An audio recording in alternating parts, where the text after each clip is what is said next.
Welcome to the Salmon Runs YouTube. Enjoy the video. In this video, I will explain how to use the grid method for drawing A3 size.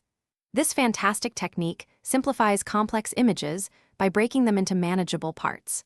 It ensures your drawing maintains perfect proportions and accurate details, whether you are scaling up a small photo or just aiming for precision.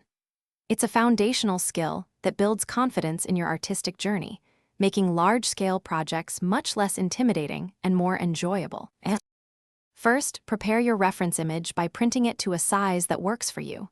Then, using a ruler and a light pencil, draw a grid over your reference picture. Next, take your A3 paper, which measures 29.7 by 42 centimeters, and draw a corresponding grid on it. Ensure the ratio of your grid squares matches between your reference and your A3 paper for accurate scaling. Now, the exciting part begins. Focus intently on just one grid square on your reference image. Carefully observe and then copy the lines, shapes, and contours you see within that single square onto the corresponding square on your A3 paper. Take your time, paying close attention to angles and curves. Work systematically, moving from one square to the next, gradually building your entire drawing with precision. With your full outline complete, it's time to gently erase your grid lines. Use a soft eraser to avoid damaging your paper.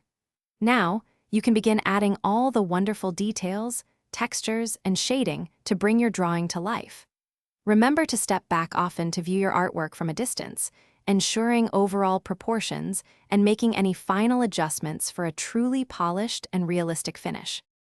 Thanks for watching. Consider subscribing if we helped you.